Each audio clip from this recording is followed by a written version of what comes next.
Hello everyone, my name is Maruku and welcome back to What If Deku Was Cole McGrath? So let's get started. So I'm going to say that with the littlest time left that Izuku and Bakugo have, they basically come up with a strategy as to how they want to go about the exam.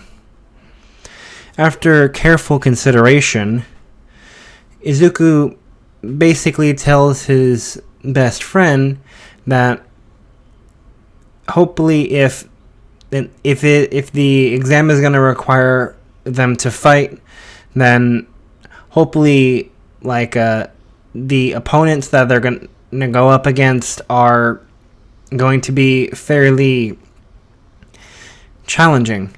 Both of them love a good challenge. So as they basically get ready, Izuku walks over to Bakugo's house, and they both make their way towards UA. As they're going along, they are basically talking. Bakugo asks Deku if he has essentially if he feels ready for the exam, if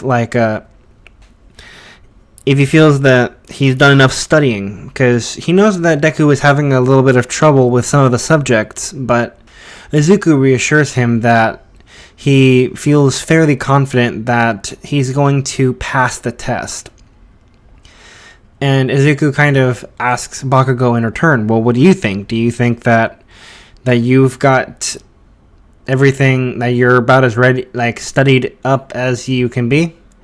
And Bakugo tells him that he believes that he has he's polished his up on as many subjects as he can, and that he too feels confident that he should be able to pass the test as well. And as they're both rolling up to the campus, Izuku and Bakugo just marvel at the size of the building. Izuku kind of feels a little bit pumped up. He's standing at the front gates of the school of his dreams. Him and his best friend are literally on the brink of walking into one of the most prestigious schools in the entire country. The chance of actually getting in is literally like 1 in 100, and they'd both be lucky if they can get in, though both of them are obviously very confident that they will succeed in getting into the school. And as Izuku is walking his way to the front door with Bakugo, Izuku trips over his own foot and begins to start falling before he feels two pairs of hands grab him by the back of his collar. When he looks over his right shoulder, he sees Bakugo.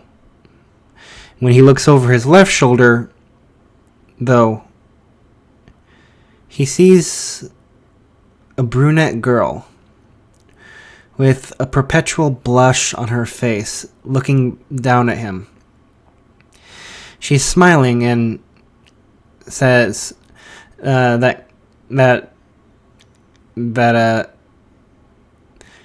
she thought that his friend could catch him, but she wanted to make sure that he didn't fall the rest of the way, due in part that she thinks that falling on her first day might kind of be a sign of bad luck.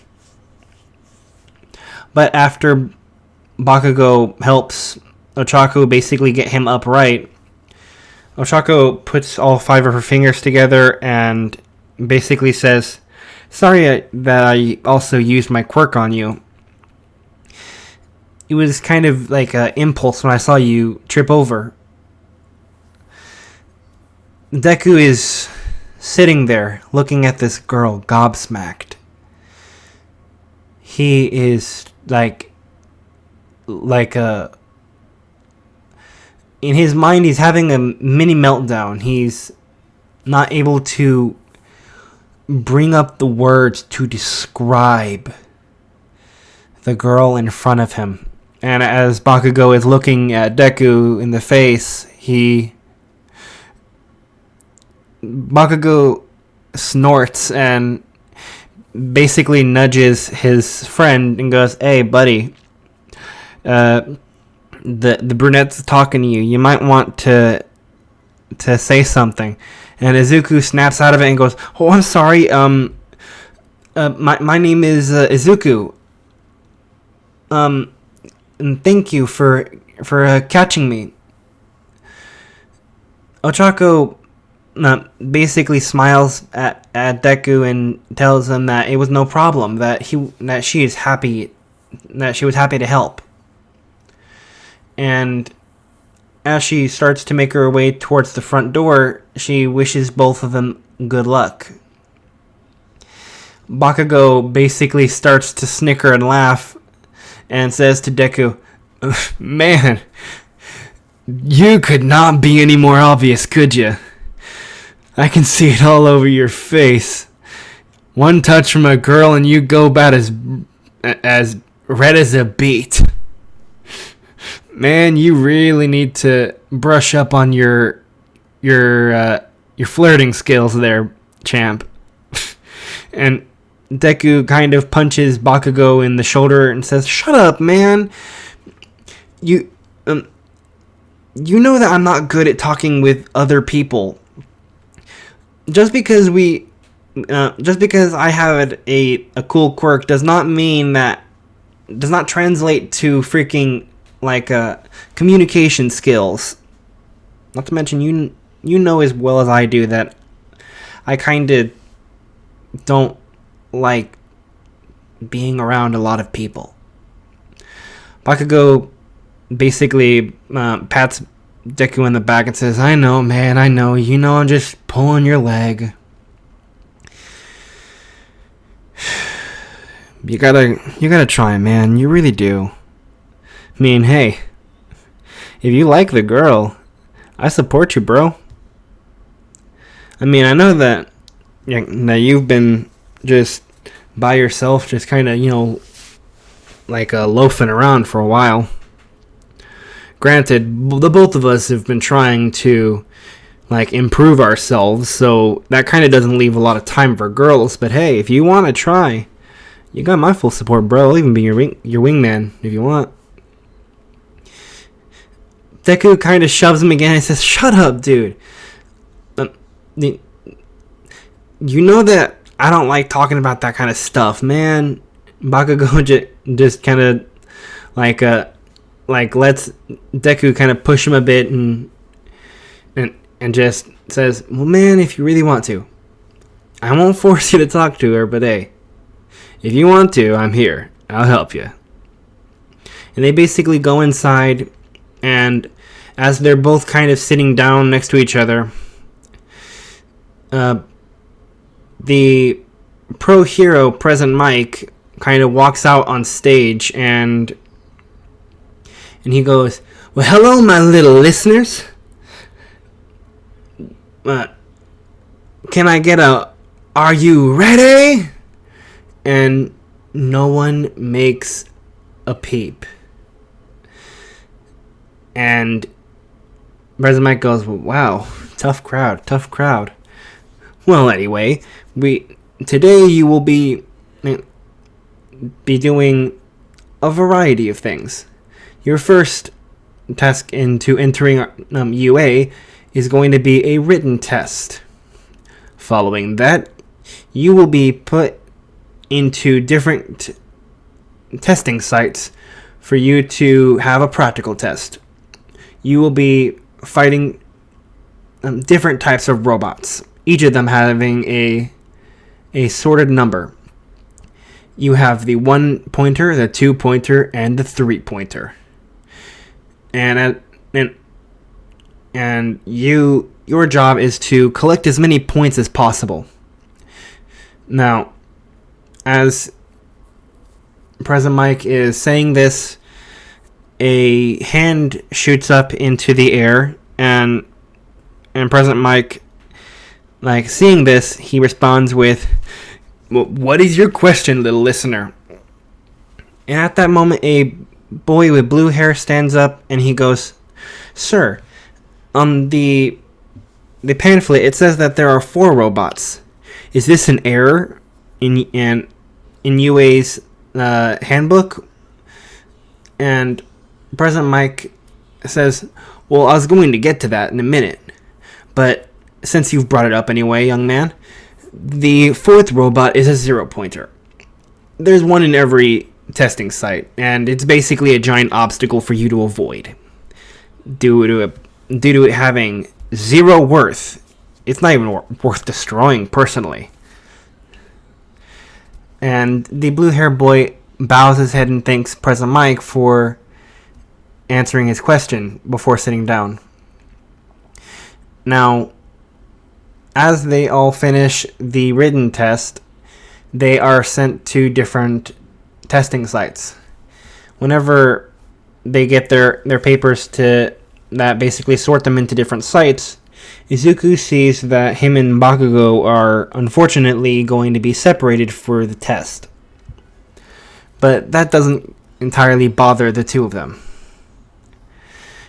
As they're kind of walking out, they, like, just before they have to separate to go to their different testing sites, Izuku puts his hand up to Bakugo and says, "Good luck out there, bro." And Bakugo fist bumps him back and says, "Hey, you too. Now, prove to me that you can do it, bro. I know you, but how about this? Person with the whoever has the highest score, the loser has to buy the person with the highest score, like, whatever they want." And as they are essentially going to their different sites, Izuku kind of rolls up to the gate and he sees the brunette girl from before. And he kind of feels some type of way about her. You know, he feels pretty interested in getting to know her. And as he's observing her, he notices that she's kind of like displaying some nervous tics. And as he's about to walk over to go encourage her, the boy with blue hair from before kind of steps out and goes, "Were you about to bother that girl? Can't you see that she's preparing herself? Are you going to sabotage her?" But and Baku and Deku just kind of like takes a couple steps back and he's like, whoa, that's not what I was gonna do. She seemed nervous, so I thought I'd go and encourage her. And Ida basically says, "Likely story. I can tell your type. You seem like a delinquent. The way you dress, the way your mannerisms are. You seem like the type that would be considered riffraff and trouble." Deku kind of feeling like he's been kind of been disrespected, says, "Hey, that's not cool, bro. I really just wanted to encourage her and help her feel better, but if you're gonna be like that, then try not to choke on my dust." Ida is just gobsmacked. He's like, "Why the nerve? How dare you?"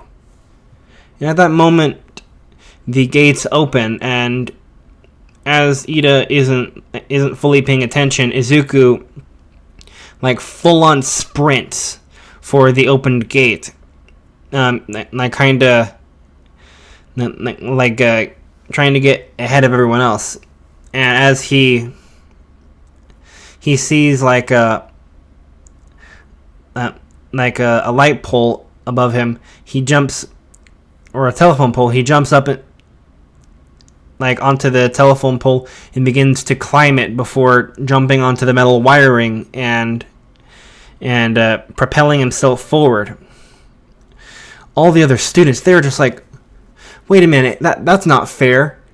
And then President Mike basically says, well, that kid's got the right idea. There's no countdowns in a real battle.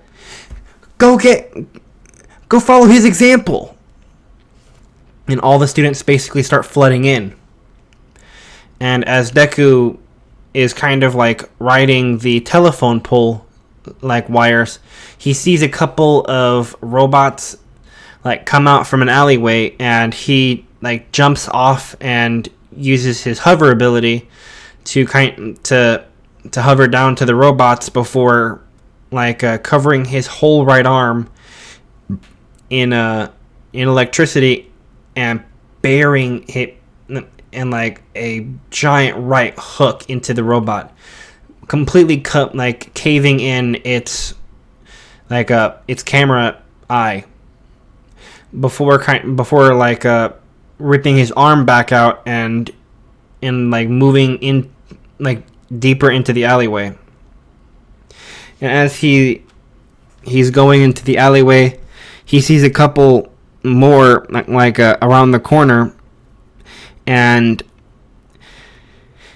he kind of creates an electrical grenade and throws it into a group of 3 robots. I'm going to say that each robot that he threw it into is going to be worth 2 points. So as he basically kind of scales the building, and he's kind of jumping from rooftop to rooftop, looking down each of the alleyways to see if he can find any robots. He finds himself kind of a group of, let's see, I'm gonna say 2 3-pointers and 4 1-pointers in coming down the street, and with his and with the I'm gonna say with his electrical missiles, right? He creates the I'm gonna say 3 electrical missiles, and he fires them all towards all the robots, essentially getting himself a fairly decent amount of damage in the meantime. Now, while he's at it, he's also looking down the road, and he sees that one of the applicants is about to get hit by another 3-pointer. So he quickly slows down his perception of time as he's kind of aiming his electrical rifle, and as he releases the electricity out into that precise shot, he takes off the head of the 3-pointer, and the body slumps over as the student in question gets to their feet and runs in the other direction. And I'm going to switch over to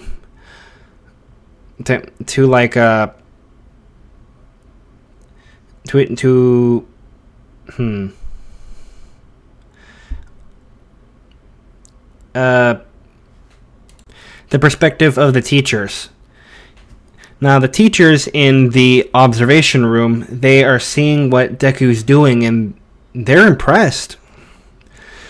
They're amazed at the display that the boy is kind of showing off to them. I'm going to say that that Power Loader is the most impressed at seeing that the boy with the electrical powers is able to do so much, especially with the, I'm going to say, restraints on quirk usage in in public.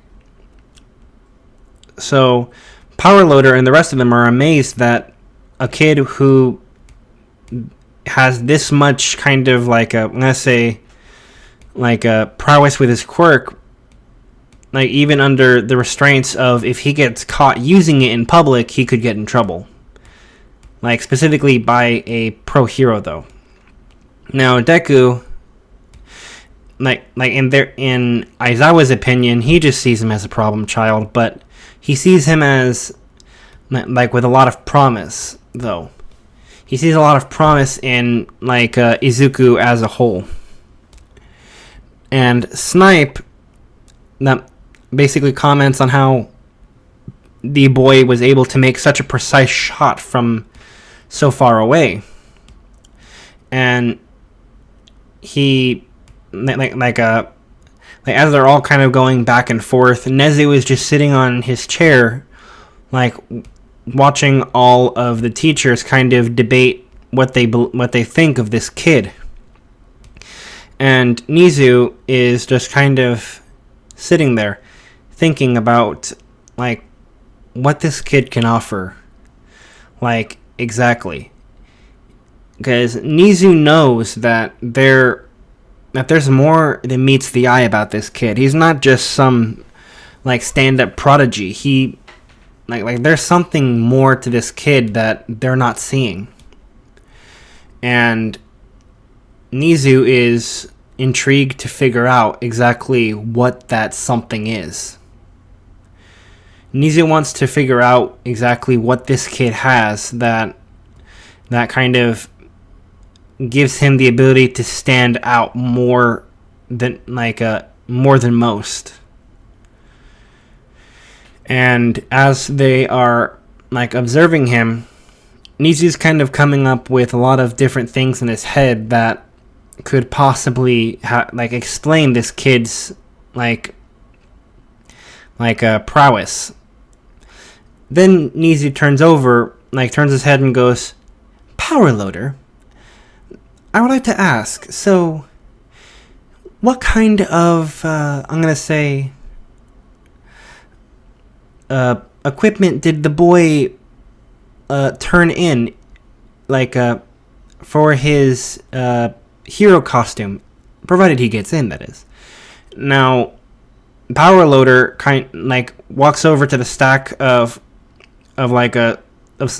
sorted out papers, and he finds Deku's file from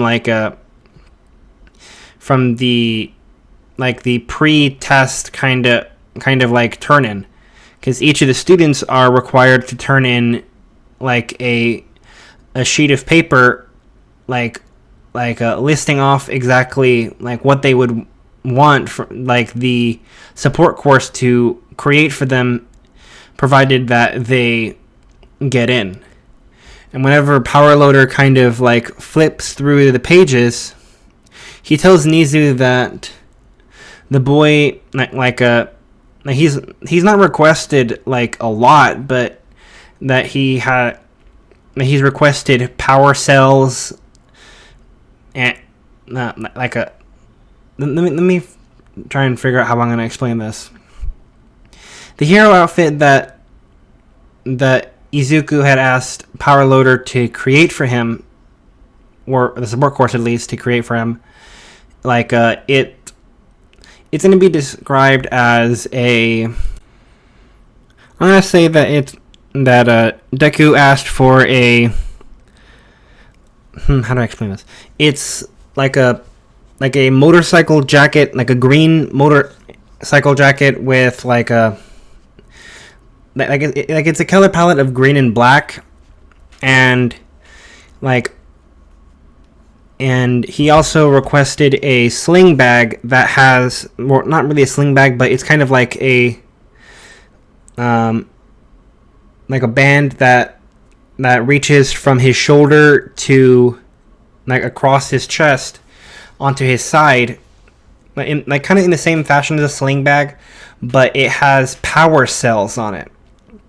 like I'm gonna say that there are 8 power cells, and the other thing is that that on the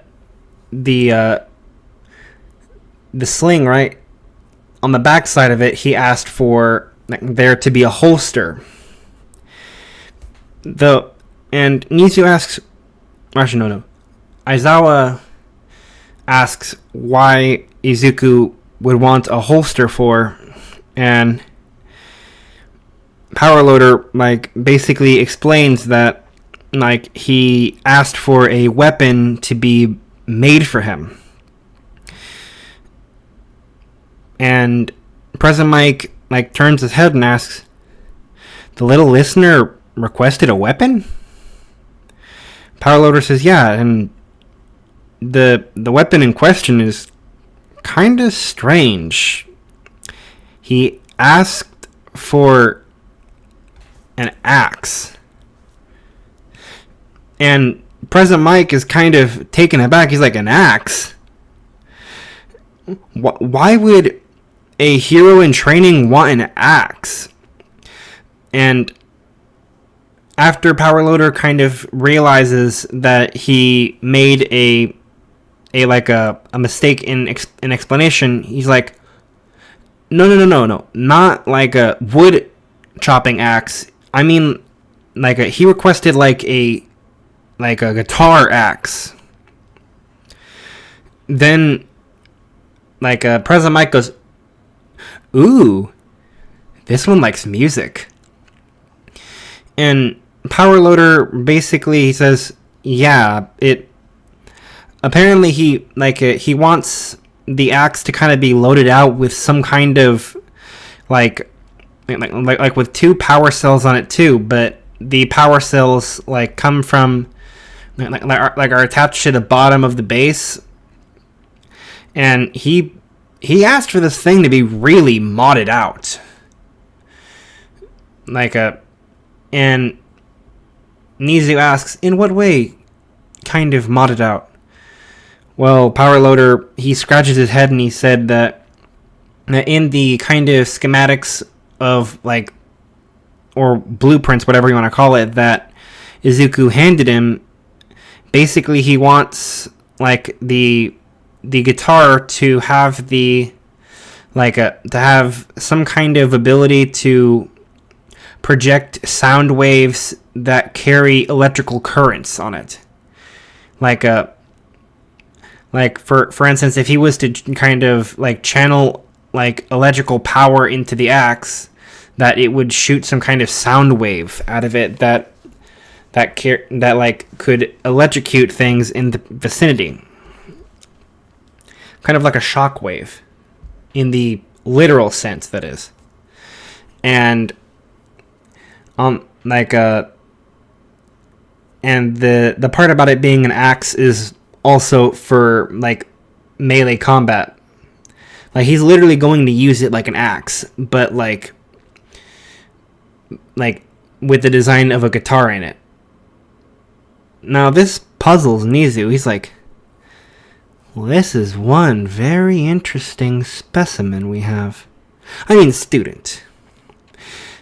Yeah, the teachers are not going to ignore the fact that they definitely heard Nizu call him a specimen instead of a student, and that worries them dearly.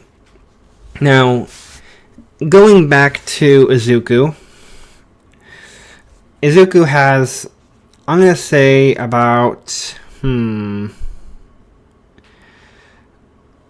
58 hero points at this moment. He's doing pretty good. And as he's going along, he thinks to himself that maybe he's done enough damage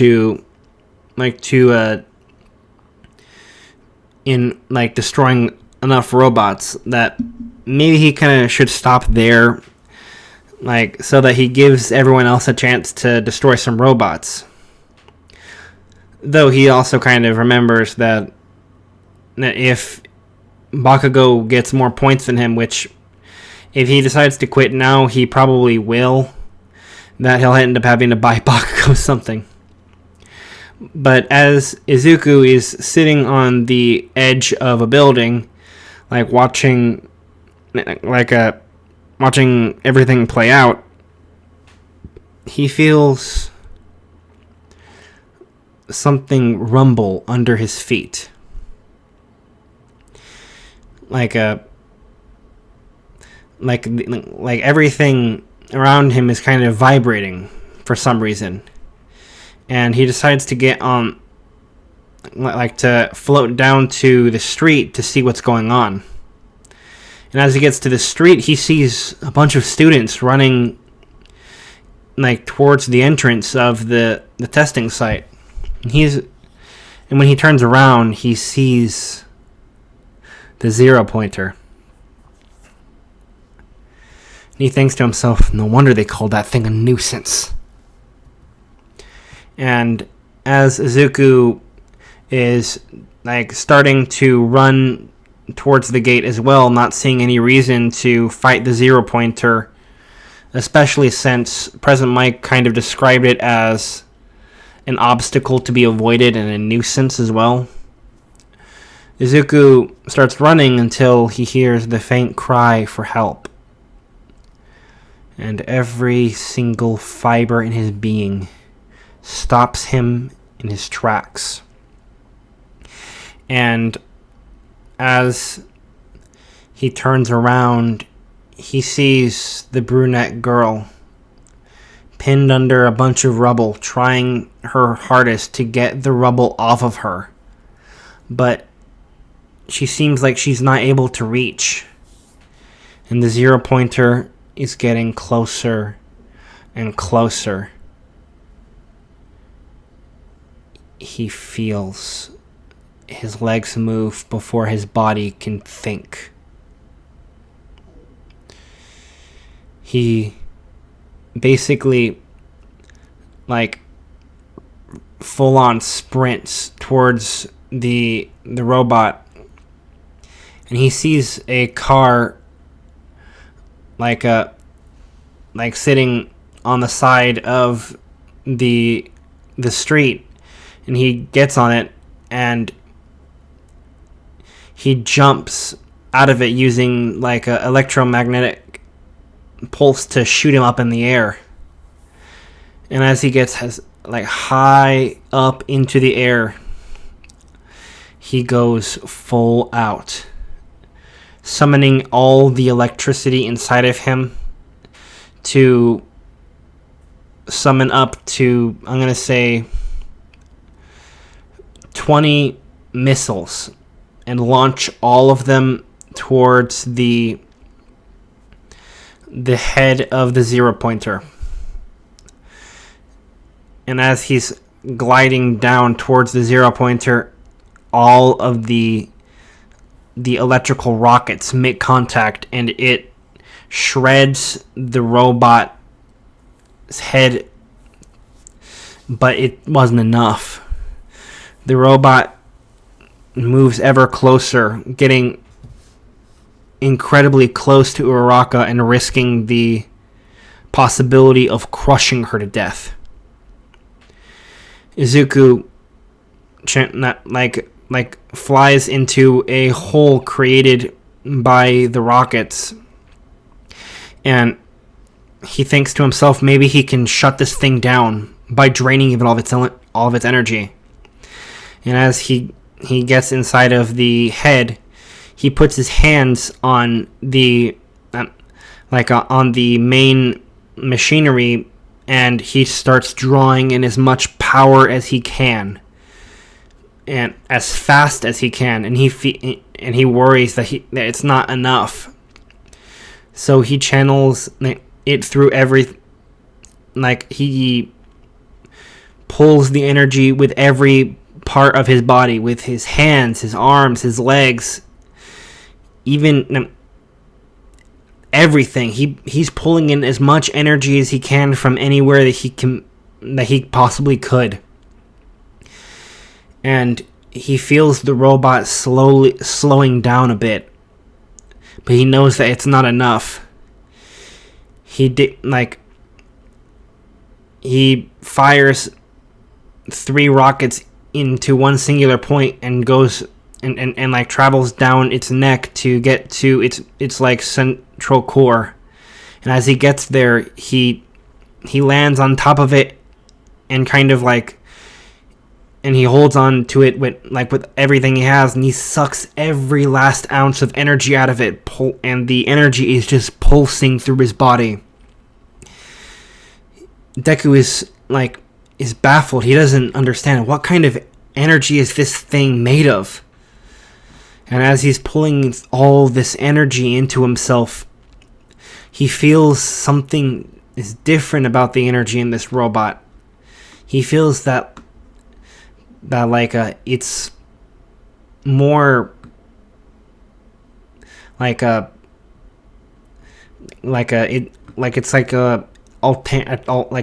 alternate type of energy. Like instead of electrical energy, it's running off of like an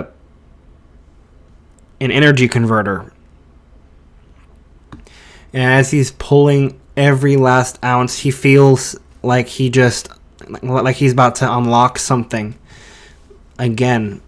Like whenever he went to the generators in the sewer and he ran the electricity through his body, this new type of energy feels magnificent.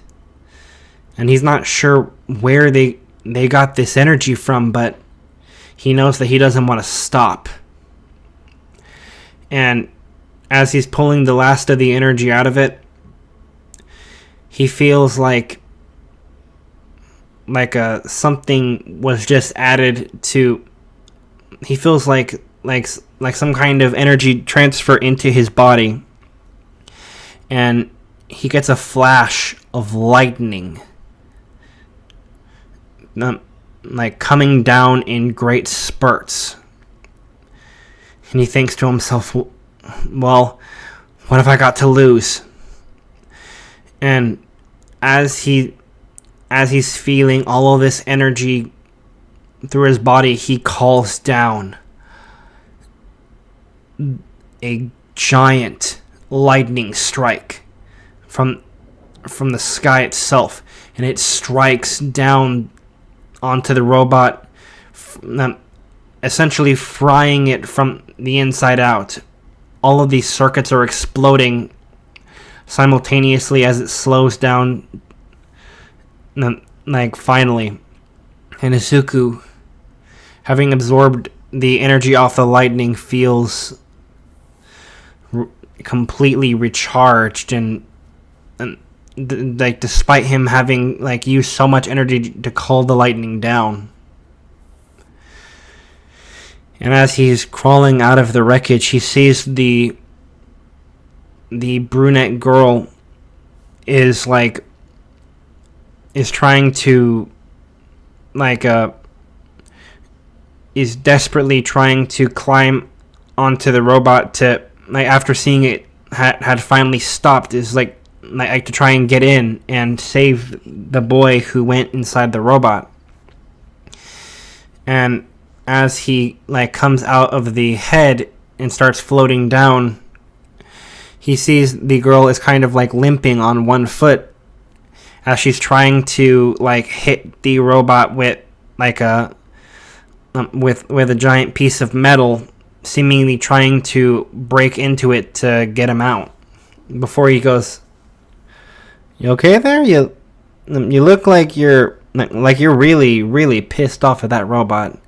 And the brunette girl, she spins around as fast as she can, and she jumps on him and says, I thought something horrible happened to you when I saw that lightning strike hit it.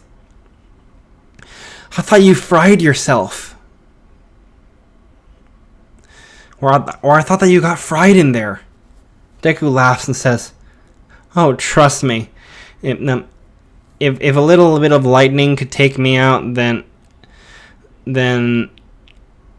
I have no business being a hero. Especially with my quirk."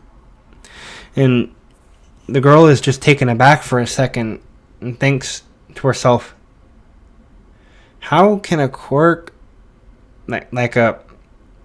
be strong enough to make it to where you're able to literally take a lightning strike and just shrug it off? The concept just baffles her mind.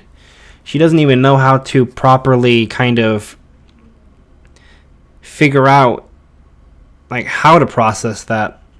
And Izuku asks her if she needs help getting to to the medical bots, because after he climbed out of the robot's head, he heard over the intercom he heard President Mike say that the test was over and that they needed to report to the front entrance to get if they needed some medical help. And since Izuku saw that she's limping, he offered to help her there, and she got very bashful and said that he doesn't have to help her, that she can get to the gate, but obviously Deku can tell that she's lying through her teeth. So he tells her that it's no problem, that for her to just kind of jump on his back, and he'll gladly take her to the front entrance. She tries to refuse, but she knows that she's not going to get anywhere, so she just kind of climbs onto his back. And as Izuku is getting to the front entrance of the testing site, he sees a very tiny little woman with gray hair and her hair is in a little bun with what looks to be a syringe kind of holding it in place, kind of like a hairpin. And she's kind of going around from student to student assessing their injuries. And as Izuku brings Ochako over to Recovery Girl, he tells her that Ochako had hurt her ankle due to some debris falling on her foot, whenever the 0 pointer had showed up. And Recovery Girl says that tells him that it was really sweet of him to carry the girl all the way to the entrance like that. He said that it was no problem, that he was happy to help. And Recovery Girl kind of bend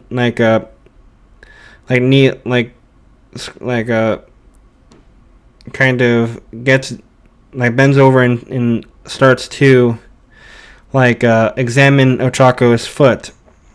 And she confirms that the foot is definitely fractured, before giving Ochako a kiss on her forehead, and her foot kind of starts to heal. And Izuku, being the hero enthusiast, goes, "Wait a minute, you're Recovery Girl, the youthful heroine." And Recovery Girl, with her little syringe cane, she smiles real big and says, "Yep, that would be me."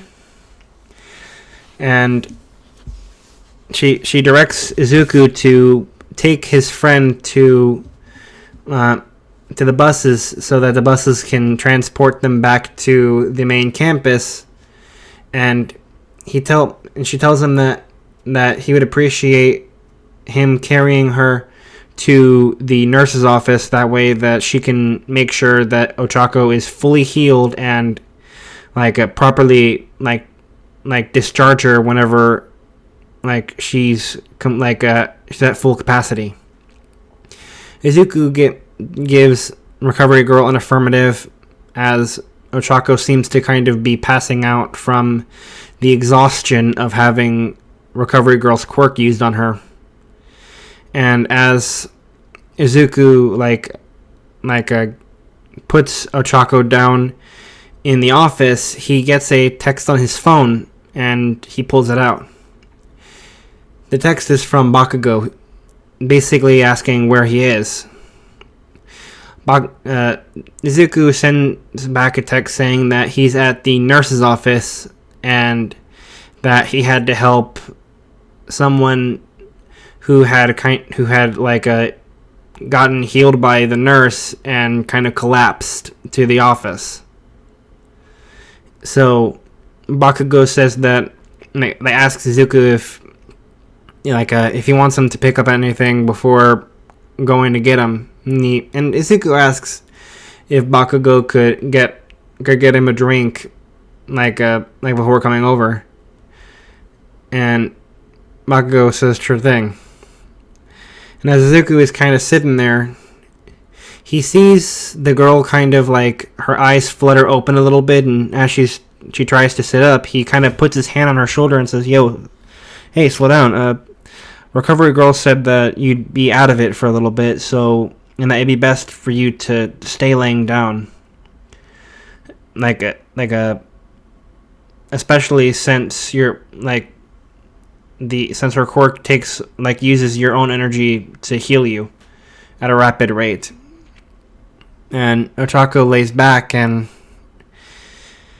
she thanks Deku for saving her from the 0-pointer and for carrying her to the office. He tells her it's no problem, that anyone would do it, but she said that this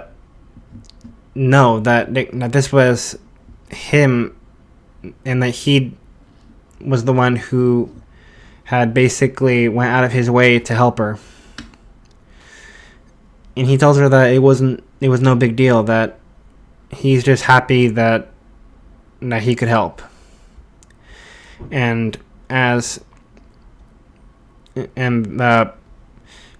she, I can't remember if she had introduced herself earlier, so I'm going to say that she didn't.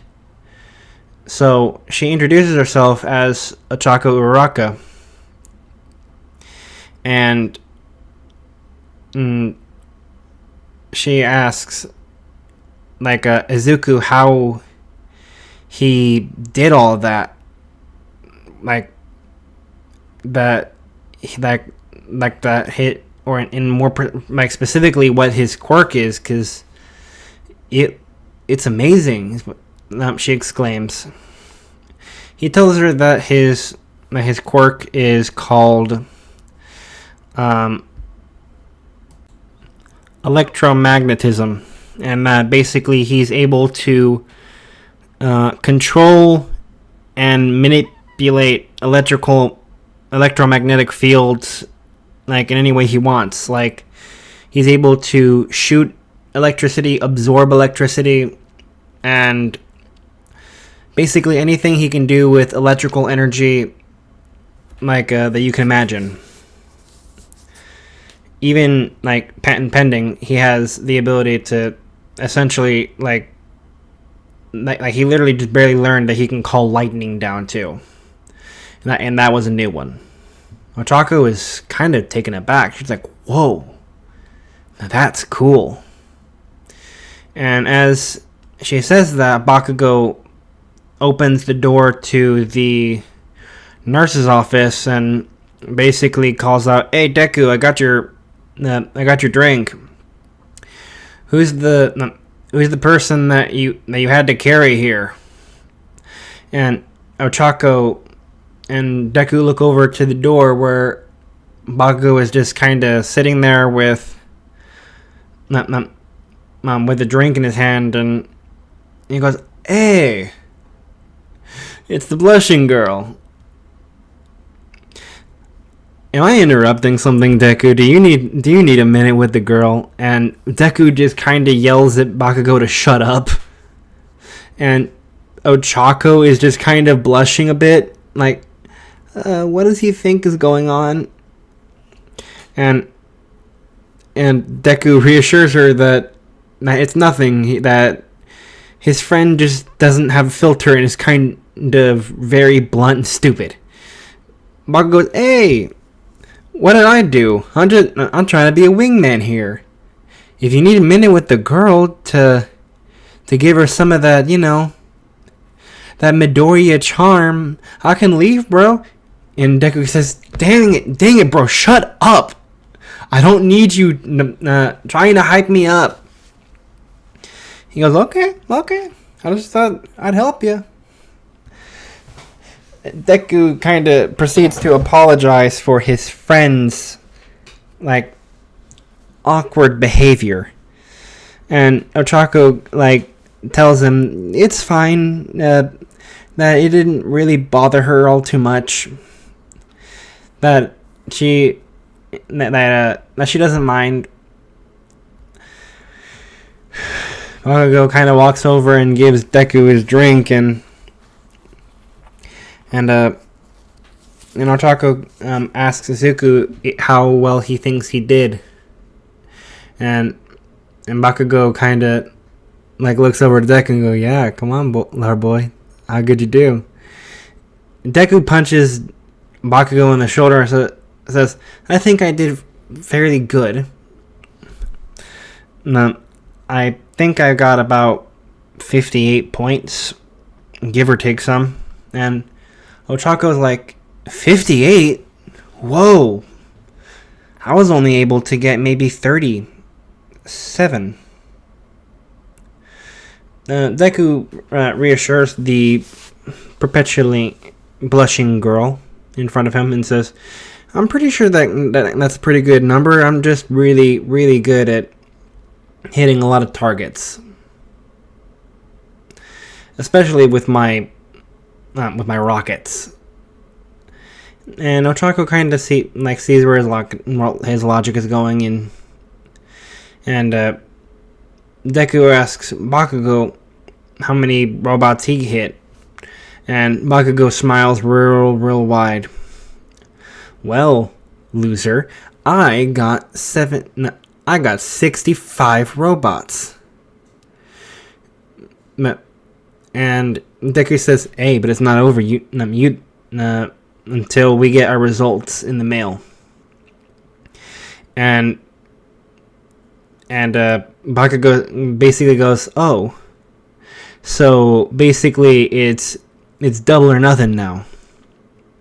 And Deku goes, yep. Hey, I might have just miscounted. Now, maybe I got 70, Bakugo. And Bakugo responds, well, maybe I got 80. Deku goes, maybe I got 90. Bakugo goes, maybe 100 is what I got, actually.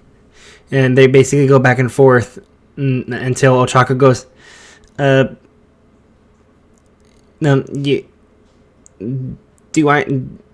one of you need to go get, the measuring stick or something?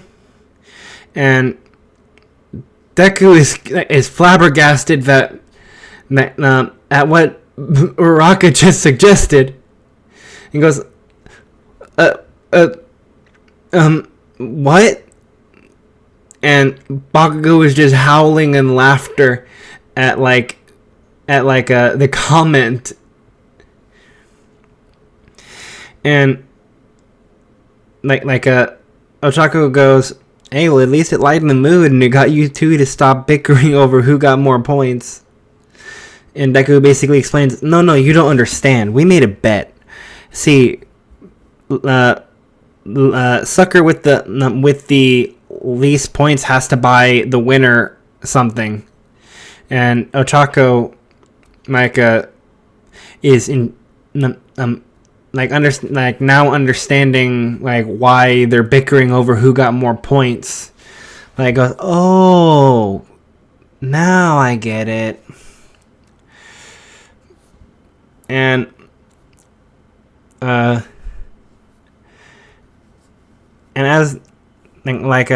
that's cleared up, Recovery Girl comes into the nurse's office and tells the two boys that they can go now, that she'll handle Ochako from here, and in that they don't have to worry their little heads about nothing.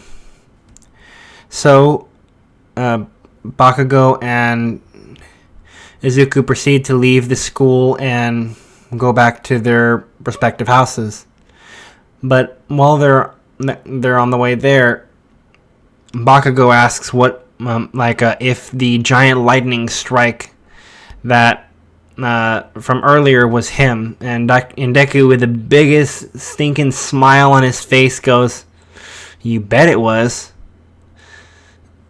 Bakugo laughs a bit and goes, "Nice, nice." And they split up in going in separate separating to go to their own respective apartments, and they kind of just hit the hay. I'm gonna end this part here. I hope you all enjoyed, and don't forget,